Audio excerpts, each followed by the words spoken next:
Welcome back to Tiempo. The Big Brothers and Big Sisters organization brings together mentors and children. The adult volunteers help their little brothers and sisters in many, many ways, from helping with homework to taking them on outings. Right now, believe it or not, there's a shortage of mentors, especially Latino volunteers in New York City. And joining us now to talk more about it is the group's executive director, Hector Bautista, and a big brother, longtime volunteer, Rodney Mendez. We'll talk to Rodney in just a second. Big Brothers, Big Sisters, been around a long time, hasn't it? Wow. More than 100 years? More than 100 years, wow, that's right. That's great.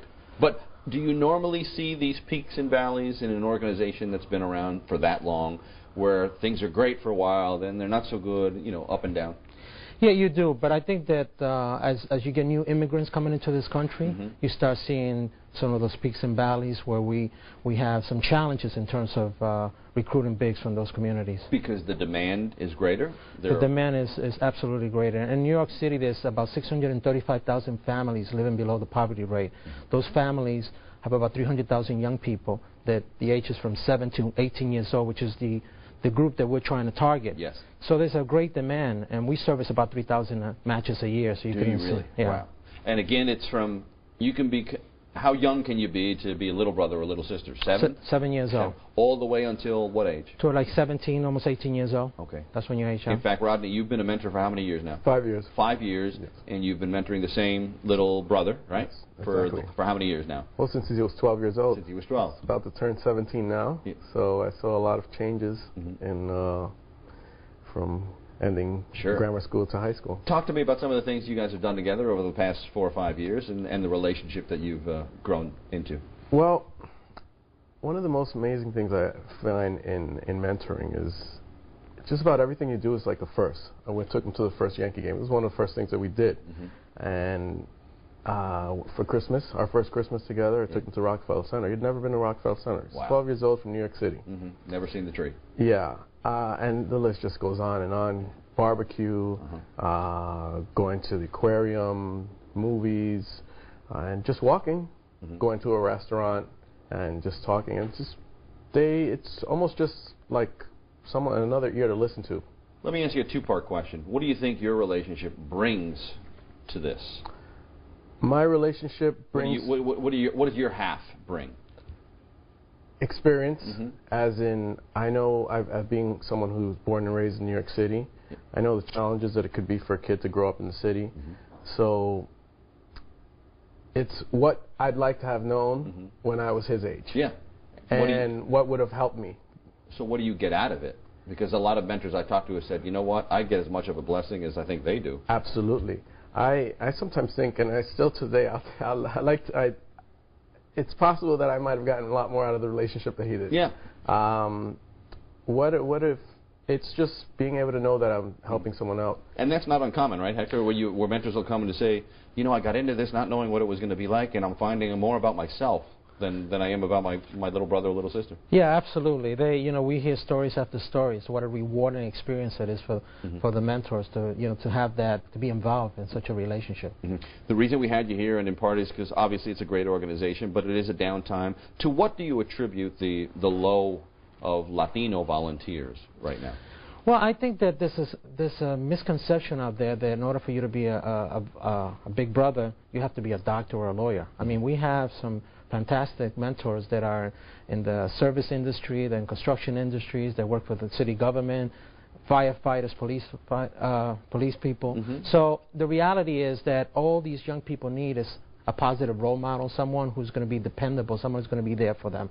Like Ronnie stated, I think a lot of these young people come from single-family households, and they don't have that, that person who could, they could rely on and kind of show them some of the things, some of the challenges.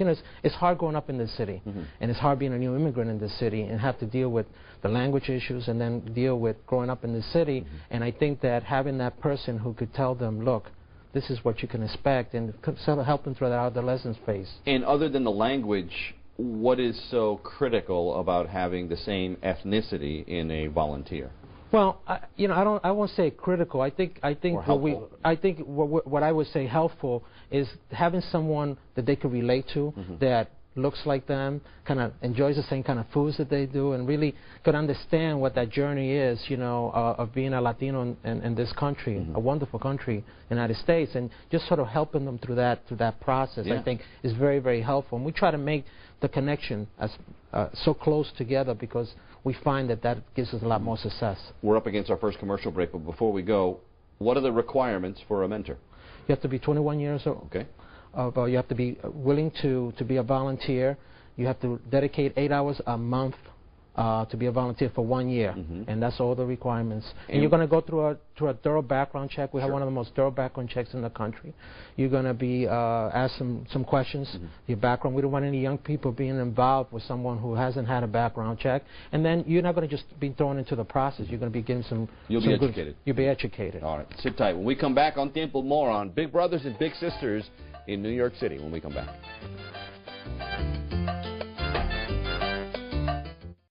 Welcome back to Tiempo, talking this morning about Big Brothers and Big Sisters here in New York City and the particular need for Latino volunteers. And joining us this morning is Hector Bautista, the Executive Director, and Rodney Mendez, a longtime 5-year veteran and volunteer. I wanted to ask you, again, addressing the shortage, it's pretty drastic when you illustrate the number of little brothers and sisters that you have and the number of big brothers and sisters that you have. Break it down for me so that people can see the disparity. Yeah, we have about 40% of our littles of Latino descent, and only 9% of our bigs come from the Latino community. And that's a pretty sizable. That's a pretty sizable chunk between the two. Between the two, absolutely. And obviously, we're encouraging people to become bigs, but having more Latinos, I think, would be helpful to these young people. Hector, how do you go about matching a big brother and a little brother, or a big sister and a little sister? Well, that's a great question. Our bigs go through a very thorough background. Yeah. They fill out a questionnaire. Our littles are going through a similar. They fill out a questionnaire also, and then what we try to do is take similar interests, or if they like baseball or different interests, and we try to match them up through a social worker that comes into the equation, and you know, who has a lot of information from the family, and then that's how that match becomes solid, because we have similar interests from both the bigs and the littles. I would suspect, Rodney, that you grow up pretty quickly when you have the responsibility of a little volunteer, of a little brother or a little sister, and that they're looking at you for guidance, for direction, for education. And I would assume that the conversations can get pretty intimate, things that they share with you that perhaps they wouldn't share with their parents. Talk to me about this experience for you, and why, if anyone is watching, whether considering they should be a big brother or a big sister, why you think it's a move they should make. Well, as a Latino growing up here in New York City, I was fortunate enough to have mentors growing up. And were they family? Were they friends? No, they were friends. They were teachers, who I still am in contact with now today. And it's always been ingrained in us in some way or another in the Latino community to always give back. And being from El Barrio here in New York City, it was just a natural fit. One day I just said, you know what, now I'm ready. I'm ready. I want to give back. I want to do something more and help a kid here from New York City. And as going on with what Hector said about the statistics, 9% male volunteers and female are Latino, and being that 40% of the kids are Latino, that's a big difference, and that really affected me to get more involved to help the organization. I do a lot more with the organization now than just mentoring. I help them with recruiting as well. And what's the biggest stumbling block you come across when you're trying to sell the organization and someone is on the fence or a little hesitant? What are their fears? What is it that makes a mentor? I'm just a regular guy. I have a job. I go to work. I hang out with my friends. And that alone, right? And that's all it is. Yeah. And when you sell them on, hey, you know, you grew up here in New York. You grew up in these areas. You're Latino. You know, we all need to support each other and try to really push this. Hector, give me the website for anyone who's interested. www.bigsnyc.org. bigsnyc.org. And what will they find there? Obviously, all the things that we've talked about and much more. That's right. And they could fill out an application, and they will get information on how to become a big, and also, more importantly, also to donate to the organization, because most people think how you run this organization just for volunteers. We need to raise money too. Buena suerte. Thank you guys very, very much. It's a great organization. Rodney, give it a little squeeze to your little guy who couldn't be here today. So thanks, man. I appreciate it. Y muchísimas gracias to you. Thanks for being with us this morning. If you missed any part of our show, you can watch it online, 7online.com. That wraps up another edition of Tiempo. I'm Joe Torres. Thanks for watching. Enjoy the rest of your weekend, everyone. Big brothers, big sisters, become one soon. That was great. I didn't want to mention that we couldn't be here because it was a school day because this is playing on a Sunday. So people will look at it and say, it's school day. Today is Sunday.